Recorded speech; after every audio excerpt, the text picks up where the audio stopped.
Hello everyone, welcome to Anushruti art zone. ದೇವರಿಗೆ ಹಚ್ಚಿದಂತಹ ಹಿತ್ತಾಳೆಯ ದೀಪ ಆಗಿರಬಹುದು, ಕಳಸ ಆಗಿರಬಹುದು, ಇವೆಲ್ಲವೂ ತುಂಬಾ ಎಣ್ಣೆ ಜಿಡ್ಡಾಗಿಬಿಟ್ಟಿರುತ್ತೆ ಅಲ್ವಾ. ತೊಳೆಯೋದು ತುಂಬಾ ಕಷ್ಟ ಅನ್ಕೋತೀರಾ. ಅದಕ್ಕೆ ನಾನಿವತ್ತು ಒಂದು ಮ್ಯಾಜಿಕ್ ಪೌಡರ್ ತೋರಿಸ್ತಾ ಇದ್ದೀನಿ. ಒಂದು ಚಿಕ್ಕ ಬಟ್ಟಲಿನಲ್ಲಿ 2 ಚಮಚ ಅಕ್ಕಿ ಹಿಟ್ಟು ತಗೊಳ್ಳಿ. ನೆಕ್ಸ್ಟ್ ಅದಕ್ಕೆ ಸ್ವಲ್ಪನೇ ಉಪ್ಪು ಸೇರಿಸ್ಕೊಳ್ಳಿ. ಆಮೇಲೆ ಅರ್ಧ ಸ್ಪೂನ್ನಷ್ಟು ಅಡುಗೆ ಸೋಡಾ ಬೆರೆಸಬೇಕು. ಈ ತರಹ ಮಿಶ್ರಣ ಮಾಡಿಕೊಂಡು ಒಂದು ಬಾಕ್ಸ್ನಲ್ಲಿ ಇಟ್ಕೋಬಹುದು.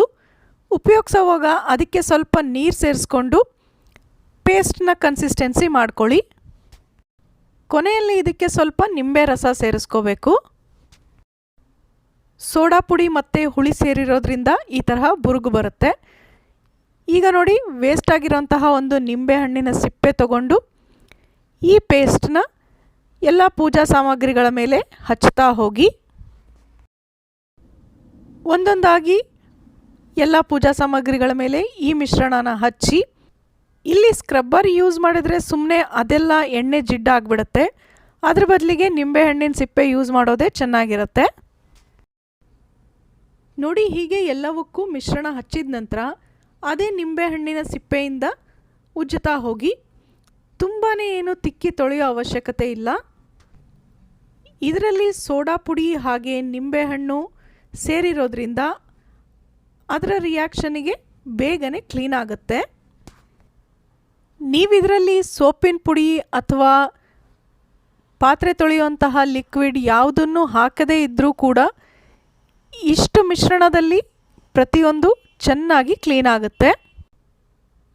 ನಿಮಗೆ ಟೈಮ್ ಇದ್ದರೆ ಈ ಮಿಶ್ರಣ ಹಚ್ಚಿದ ನಂತರ ಸ್ವಲ್ಪ ಹೊತ್ತು ಹಾಗೆ ಬಿಟ್ಟುಬಿಡಿ. ನಂತರ ಅವುಗಳನ್ನು ತೊಳಿರಿ. ಈಗ ನೋಡಿ, ಇದನ್ನು ನಾರ್ಮಲ್ ನಲ್ಲಿಯಲ್ಲಿ ಬರುವಂತಹ ನೀರಿನಿಂದನೇ ತೊಳೆದ್ರೆ ಸಾಕು. ಎಣ್ಣೆ ಜಿಡ್ಡು ಅಂತ ಮತ್ತೆ ಬಿಸಿ ನೀರು ಉಪಯೋಗಿಸೋ ಅವಶ್ಯಕತೆ ಕೂಡ ಬರೋದಿಲ್ಲ. ನೋಡಿ, ಇಲ್ಲಿ ದೀಪ ಎಷ್ಟು ಚೆನ್ನಾಗಿ ಕ್ಲೀನ್ ಆಯಿತು ಅಂತ. ಫ್ರೆಂಡ್ಸ್, ನಮ್ಮ ಚಾನಲ್ನಲ್ಲಿ ಈಗಾಗಲೇ ನೀವು ನೋಡ್ತಾನೆ ಇರ್ತೀರಾ, ಪ್ರತಿನಿತ್ಯ ಉಪಯೋಗ ಆಗುವಂತಹ ಎಷ್ಟೊಂದು ವಿಡಿಯೋಗಳು ಬರುತ್ತೆ. ಕಿಚನ್ ಟಿಪ್ಸ್ ಆಗಿರಬಹುದು, ದೇವರ ಮನೆ ಟಿಪ್ಸ್ ಆಗಿರಬಹುದು, ಹಳೆ ಬಟ್ಟೆಗಳ ಉಪಯೋಗ, ಹೀಗೆ ಓವರ್ ಆಲ್ ಗೃಹಿಣಿಯರಿಗೆ ಬೇಕಾದಂತಹ ವಿಡಿಯೋಗಳು ಪ್ರತಿನಿತ್ಯವೂ ಬರುತ್ತೆ. ನೀವು ಎಲ್ಲವನ್ನು ರೆಗ್ಯುಲರ್ ಆಗಿ ನೋಡಿ. ಇನ್ನೂ ನಮ್ಮ ಚಾನಲ್ನ ಸಬ್ಸ್ಕ್ರೈಬ್ ಮಾಡಿರಲಿಲ್ಲ ಅಂದರೆ ಪ್ಲೀಸ್ ಈಗಲೇ ಸಬ್ಸ್ಕ್ರೈಬ್ ಮಾಡಿ. ವಿಡಿಯೋಗಳು ಇಷ್ಟ ಆದರೆ ಲೈಕ್ ಮಾಡೋದನ್ನು ಮರಿಬೇಡಿ. ಹಾಗೆ ಫ್ರೆಂಡ್ಸ್ ಮತ್ತು ಫ್ಯಾಮಿಲಿ ಜೊತೆಗೆ ಶೇರ್ ಕೂಡ ಮಾಡಿ. ಇನ್ಮೇಲೆ ನೀವು ಪೂಜಾ ಸಾಮಗ್ರಿಗಳನ್ನು ತೊಳೆಯೋದಕ್ಕೆ ಪೀತಾಂಬರಿ, ಸಬೀನಾ ಈ ಥರದ್ದೆಲ್ಲ ತರೋದೇ ಬೇಕಾಗಿಲ್ಲ. ನೋಡಿ, ಪ್ರತಿಯೊಂದು ಎಷ್ಟು ಚೆನ್ನಾಗಿ ಕ್ಲೀನ್ ಆಗಿದೆ ಅಂತ. ಖಂಡಿತವಾಗೂ ನೀವು ಈ ಸಲ ಈ ಮ್ಯಾಜಿಕ್ ಪುಡಿನ ತಪ್ಪದೆ ಟ್ರೈ ಮಾಡಿ. ಅದರ ಉಪಯೋಗ ನಿಮಗೆ ಹೇಗನ್ನಿಸ್ತು ಅಂತ ಮರೆಯದೆ ಕಾಮೆಂಟ್ ಮಾಡಿ ತಿಳಿಸಿ. ಇನ್ನು ನೋಡಿ, ತವಾ ಉಪಯೋಗಿಸಿ ಇದರ ಎಣ್ಣೆ ಜಿಡ್ಡು ಸೈಡ್ನಲ್ಲೆಲ್ಲ ತುಂಬಾ ಅಂಟ್ಕೊಂಡು ಬಿಟ್ಟಿರುತ್ತೆ. ದೋಸೆ ಅಥವಾ ಪರೋಟಾಗಳಿಗಂತೂ ಸ್ವಲ್ಪ ಹೆಚ್ಚಿಗೆ ಎಣ್ಣೆ ಹಾಕ್ತೀವಿ ಅಲ್ವಾ. ನೋಡಿ, ಅದನ್ನೆಲ್ಲ ಮಾಡಿ ಆದ ನಂತರ ತವಾದಲ್ಲಿ ಎಷ್ಟೊಂದು ಎಣ್ಣೆ ಜಿಡ್ಡು ಉಳಿದುಬಿಟ್ಟಿರುತ್ತೆ. ಹಾಗಂತ ನಾನ್ ಸ್ಟಿಕ್ ತವಾನ ಸ್ಕ್ರಬ್ಬರಿಂದ ತಿಕ್ಕಿ ತೊಳೆಯೋದಕ್ಕೂ ಆಗೋದಿಲ್ಲ ನೋಡಿ. ಅದಕ್ಕೋಸ್ಕರ ನೀವಿವತ್ತು ನಾನು ತಿಳಿಸುವಂತಹ ಟಿಪ್ಸನ್ನು ಫಾಲೋ ಮಾಡಿ ಪೂರ್ತಿಯಾಗಿ ಎಣ್ಣೆ ಜಿಡ್ಡನ್ನು ಹೋಗಿಸಬಹುದು. ಮೊದಲಿಗೆ ತವಾವನ್ನು ಗ್ಯಾಸ್ ಮೇಲೆ ಬಿಸಿ ಮಾಡೋದಕ್ಕೆ ಇಡಿ. ಇದು ಪೂರ್ತಿಯಾಗಿ ಬಿಸಿ ಆಗಬೇಕು. ಈಗ ಇದರ ಮೇಲೆ ಐಸ್ ಕ್ಯೂಬ್ಸನ್ನು ಹಾಕಬೇಕಾಗತ್ತೆ. ನೋಡಿ, ಫ್ರಿಜ್ನಲ್ಲಿ ಐಸ್ ಟ್ರೇನಲ್ಲಿ ನೀರು ಹಾಕಿ ಇಟ್ಬಿಟ್ರೆ ಆಗೋಯ್ತು. ಐಸ್ ಕ್ಯೂಬ್ ರೆಡಿ ಆಗಿಬಿಟ್ಟಿರುತ್ತಲ್ವಾ. ಅಂತಹ ಐಸ್ ಕ್ಯೂಬನ್ನು ಬಿಸಿ ಆಗಿರುವಂತಹ ತವಾದ ಮೇಲೆ ನೀವು ಹಾಕಬೇಕಾಗತ್ತೆ. ನೋಡಿ, ಬಿಸಿ ಮಾಡಿಕೊಂಡಂತಹ ತವಾದ ಮೇಲೆ ಒಂದು ಸಲಕ್ಕೆ 2 ರಿಂದ 3 ಐಸ್ ಕ್ಯೂಬನ್ನು ಹಾಕಬಹುದು. ಐಸ್ ಕ್ಯೂಬನ್ನು ಹಾಕ್ತಿದ್ದ ಹಾಗೇ ಒಂದು ಚಮಚ ಅಥವಾ ಚುಂಚಗ ತೊಗೊಂಡ್ಬಿಟ್ಟು ನೋಡಿ, ಇದನ್ನು ಈ ರೀತಿ ನೀವು ಬಿಡಿಸ್ಕೋತಾ ಹೋಗಬೇಕು. ಆ ಐಸ್ ಕ್ಯೂಬನ್ನು ತವಾ ಪೂರ್ತಿ ಎಲ್ಲ ಕಡೆಗೂ ಅದು ಹತ್ತಬೇಕು. ಹಾಗೆ ನೀವು ಅದನ್ನು ಸರಿಸಬೇಕಾಗತ್ತೆ. ವಿಡಿಯೋದಲ್ಲಿ ನಿಮಗೆ ಗೊತ್ತಾಗ್ತಾ ಇದೆ ಅನ್ಕೋತೀನಿ. ನೋಡಿ, ಈ ಹಂತದಲ್ಲಿ ತವಾ ತಣ್ಣಗಾಯಿತು. ಈಗ ಈ ನೀರನ್ನು ಸಿಂಕ್ನಲ್ಲಿ ಚೆಲ್ಲಿಬಿಡಿ. ಇದೇ ಸೇಮ್ ಪ್ರೊಸೀಜರ್ನ ಮತ್ತೊಮ್ಮೆ ರಿಪೀಟ್ ಮಾಡ್ಕೋಬೇಕು. ಐಸ್ ಕ್ಯೂಬ್ ಅಂತೂ ಸಾಮಾನ್ಯವಾಗಿ ಎಲ್ಲರ ಮನೆಯಲ್ಲೂ ಇದ್ದೇ ಇರುತ್ತೆ ಅಲ್ವಾ. ಜಸ್ಟ್ ತವಾನ ಬಿಸಿ ಮಾಡಿ ಐಸ್ ಕ್ಯೂಬನ್ನು ಈ ತರಹ ರಬ್ ಮಾಡ್ತಾ ಹೋದರೆ ಸಾಕು. ನೋಡಿ, ಇದರ ಸುತ್ತ ಅಂಟಿರುವ ಎಣ್ಣೆ ಜಿಡ್ಡು ಬಿಟ್ಕೊಳ್ತಾ ಬರುತ್ತೆ. ಇಷ್ಟಾದಮೇಲೆ ಈ ನೀರನ್ನು ಚೆಲ್ಕೊಂಡ್ಬಿಟ್ರೆ ಆಯಿತು. ಮತ್ತೆ ಇಲ್ಲಿ ಸೋಪ್ ಅಥವಾ ಸ್ಕ್ರಬ್ಬರ್ನ ಉಪಯೋಗಿಸಿ ತೊಳೆಯೋ ಅವಶ್ಯಕತೆ ಕೂಡ ಬರೋದಿಲ್ಲ. ಈಗ ನೋಡಿ, ನಾನೊಂದು ಟಿಶ್ಯೂನಿಂದ ತವಾವನ್ನು ಒರೆಸಿ ತೋರಿಸ್ತಾ ಇದ್ದೀನಿ. ಇದರ ಮೇಲೆ ಸುತ್ತ ಎಷ್ಟು ಎಣ್ಣೆ ಜಿಡ್ಡಿನ ಅಂಶ ಇತ್ತಲ್ವ, ಈಗ ಅದೆಲ್ಲ ಕಡಿಮೆ ಆಗಿದೆ. ದೋಸೆ ಮಾಡಿ ಆದ ನಂತರ ನೀವು ಈ ರೀತಿಯಾಗಿ ತವಾ ಕ್ಲೀನ್ ಮಾಡಿ ಇಟ್ಟುಬಿಟ್ರೆ ನೆಕ್ಸ್ಟ್ ಟೈಮ್ ಮಾಡೋದಕ್ಕೆ ಈಸಿ ಆಗಿರುತ್ತೆ. ತವಾದಲ್ಲಿ ಸ್ವಲ್ಪವೂ ಎಣ್ಣೆ ಜಿಡ್ಡು ಉಳಿದಿರೋದಿಲ್ಲ.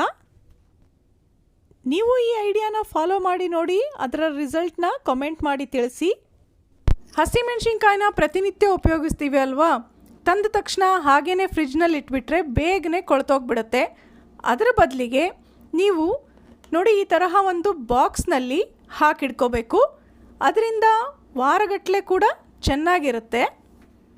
ಆದರೆ ಬಾಕ್ಸ್ನಲ್ಲಿ ಹಾಕಿಡೋದಕ್ಕೂ ಮುಂಚೆ ನೀವು ಈ ಟಿಪ್ಸ್ನ ಫಾಲೋ ಮಾಡಿ. ಮೊದಲಿಗೆ ಬಾಕ್ಸ್ನ ತಳಭಾಗದಲ್ಲಿ ಒಂದು ಟಿಶ್ಯೂ ಪೇಪರ್ನ ಹಾಕ್ಕೊಳ್ಳಿ. ನಂತರ ಪ್ರತಿಯೊಂದು ಹಸಿಮೆಣಸಿನ್ಕಾಯಿನ ತುಂಬನ್ನು ತೆಗಿಬೇಕು. ಆ ನಂತರನೇ ಬಾಕ್ಸ್ ಒಳಗಡೆ ಹಾಕಬೇಕು. ತುಂಬಿನ ಜೊತೆಗೆ ಕೆಲವೊಂದು ಸಲ ಎಲೆಗಳು ಕೂಡ ಉಳಿದ್ಬಿಟ್ಟಿರುತ್ತೆ. ಹಾಗಿದ್ದಾಗ ಹಸಿಮೆಣಸಿನ್ಕಾಯಿ ಬೇಗನೆ ಕೊಳೆತೋಗೋ ಚಾನ್ಸಸ್ ಇರುತ್ತೆ. ಹಾಗಾಗಿ ನೀವು ಈ ತರಹ ತುಂಬು ಎಲೆಗಳನ್ನು ಬೇರ್ಪಡಿಸಿ ಕೇವಲ ಹಸಿಮೆಣಸಿನ್ಕಾಯಿನ ಬಾಕ್ಸ್ನಲ್ಲಿ ಹಾಕಿಡೋದ್ರಿಂದ ತುಂಬ ದಿನಗಳವರೆಗೆ ಚೆನ್ನಾಗಿರುತ್ತೆ. ಈ ಸಲ ಮಾರ್ಕೆಟಿಂದ ನೀವು ಹಸಿಮೆಣಸಿನ್ಕಾಯಿ ತಂದಾಗ ಈ ಟಿಪ್ಸ್ನ ಫಾಲೋ ಮಾಡೋದನ್ನು ಮರಿಬೇಡಿ. ನೆಕ್ಸ್ಟ್ ಒಂದು ಟಿಪ್ ನೋಡಿ, ಕೆಲವೊಂದು ಸಲ ಬಟಾಣಿ ಕಾಳು ಅಥವಾ ಹಲಸಂದಿ ಕಾಳು, ಹೆಸರು ಕಾಳು, ಹೀಗೆ ಯಾವುದಾದ್ರೂ ಕಾಳಿನ ಪಲ್ಯ ಸಾರು ಮಾಡಬೇಕು ಅಂದ್ಕೊಂಡಿರ್ತೀವಿ. ಬೇಗನೆ ಅದನ್ನು ನೆನೆಸೋದನ್ನು ಮರೆತು ಬಿಟ್ಟಿರ್ತೀವಿ. ನೆನೆಸದೆ ಹಾಗೆಯೇ ಪಲ್ಯ ಮಾಡಿದರೆ ಕಾಳುಗಳು ಚೆನ್ನಾಗಿ ಬೇಯೋದಿಲ್ಲ. ಹಾಗಿದ್ದಾಗ ನೀವು ಏನು ಮಾಡಬಹುದು ಗೊತ್ತಾ? ಒಂದು ಪಾತ್ರೆಯಲ್ಲಿ ಬೇಕಾಗಿರುವಂತಹ ಕಾಳುಗಳನ್ನು ಹಾಕಿ ಅದಕ್ಕೆ ಬಿಸಿ ಬಿಸಿಯಾಗಿರುವಂತಹ ನೀರನ್ನು ಹಾಕಬೇಕು. ನಂತರ ಒಂದು ಪ್ಲೇಟ್ನ ಮುಚ್ಚಿ 10 ರಿಂದ 15 ನಿಮಿಷ ಹಾಗೆ ಬಿಟ್ಟುಬಿಡಿ. ಈಗ ನೋಡಿ 15 ನಿಮಿಷ ಆದ ನಂತರ ಬಟಾಣಿ ಕಾಳುಗಳು ಹೇಗಾಗಿದೆ ಅಂತ. ಆಲ್ಮೋಸ್ಟ್ 4-5 ಗಂಟೆ ನೆನೆಸಿದರೆ ಹೇಗೆ ಆಗಿರುತ್ತಲ್ವ ಅದೇ ತರಹನೇ ಅನ್ನಿಸ್ತಾ ಇದೆ ಅಲ್ವಾ. ಈಗ ಇದನ್ನು ನೀವು ಕುಕ್ಕರ್ನಲ್ಲಿ ಬೇಯಿಸ್ಕೊಂಡ್ಬಿಟ್ರೆ ಕಾಳುಗಳು ಕೂಡ ಬೇಗನೆ ಬೇಯುತ್ತೆ. ಹಾಗಂತ ತುಂಬಾ ಮೆತ್ತಗೆ ಕೂಡ ಆಗೋದಿಲ್ಲ. ಉದುರು ಪಲ್ಯ ಮಾಡೋದಕ್ಕೆ ಈ ಟಿಪ್ಸ್ ತುಂಬಾ ಯೂಸ್ಫುಲ್ ಆಗಿದೆ. ನೆಕ್ಸ್ಟ್ ನೋಡಿ, ವಾಷಿಂಗ್ ಮಿಷಿನ್ ಯೂಸ್ ಮಾಡೋರಾದರೆ ನೀವು ಬಟ್ಟೆಗಳನ್ನು ಹಾಕೋದಕ್ಕಿಂತ ಮುಂಚೆ ಅದರಲ್ಲಿ ಮೊದಲಿಗೆ ಲಿಕ್ವಿಡ್ ಸೋಪ್ನ ಹಾಕಬೇಕು. ನೋಡಿ, ಹೀಗೆ ಮೊದಲಿಗೆ ಸೋಪ್ನ ಹಾಕೋದ್ರಿಂದ ಮಿಷಿನ್ನ ತಳಭಾಗದಲ್ಲಿ ಸೋಪು ಚೆನ್ನಾಗಿ ಸ್ಪ್ರೆಡ್ ಆಗುತ್ತೆ. ಆನಂತರ ಒಂದೊಂದಾಗಿ ಬಟ್ಟೆಗಳನ್ನು ಹಾಕ್ತಾ ಹೋಗಿ. ಯಾವಾಗಲೂ ಬಟ್ಟೆಗಳು ಮುದುಡಿದಂಗೆ ಹಾಕಬಾರ್ದು, ಪೂರ್ತಿಯಾಗಿ ಬಿಡಿಸ್ಕೊಂಡು ಮಿಷಿನ್ನಲ್ಲಿ ಹಾಕಬೇಕು. ಯಾವಾಗಲೂ ವಾಷಿಂಗ್ ಮಿಷಿನ್ನಲ್ಲಿ ಕಲರ್ ಬಟ್ಟೆಗಳ ಜೊತೆಗೆ ಬಿಳಿ ಬಟ್ಟೆಗಳನ್ನು ಹಾಕೋದನ್ನು ಅವಾಯ್ಡ್ ಮಾಡಿ. ಆಮೇಲೆ ಮಕ್ಕಳು ನೋಡಿ ಪ್ಯಾಂಟ್ ತೆಗೆಯುವಾಗ ಈ ರೀತಿ ಒಂದು ಕಾಲು ಮೇಲೆ ಕೆಳಗೆ ಮಾಡಿ ತೆಗೆದುಬಿಟ್ಟಿರ್ತಾರೆ. ಅದನ್ನು ಹಾಗೇ ಮಿಷಿನ್ನಲ್ಲಿ ಹಾಕಿಬಿಟ್ರೆ ಆ ಪ್ಯಾಂಟ್ ಸರಿಯಾಗಿ ಕ್ಲೀನ್ ಆಗೋದಿಲ್ಲ. ಮೊದಲೇ ಮಕ್ಕಳು ಪ್ಯಾಂಟ್ಗಳು ತುಂಬ ಗಲೀಜಾಗಿರುತ್ತೆ ಅಲ್ವಾ. ಹಾಗಾಗಿ ನೀವು ಅದನ್ನು ನೋಡಿ ಈ ರೀತಿಯಾಗಿ 2 ಕಾಲುಗಳನ್ನು ಸರಿ ಮಾಡಿ ನಂತರ ಮಿಷಿನ್ ಒಳಗೆ ಹಾಕೋದ್ರಿಂದ ಪ್ಯಾಂಟ್ ಕೂಡ ಸರಿಯಾಗಿ ಕ್ಲೀನ್ ಆಗುತ್ತೆ. ಇನ್ನೊಂದು ಮುಖ್ಯವಾದ ಟಿಪ್ಸ್ ಅಂದರೆ ವಾಷಿಂಗ್ ಮಿಷಿನ್ನ ಯಾವತ್ತಿಗೂ ಓವರ್ಲೋಡ್ ಮಾಡಬಾರ್ದು.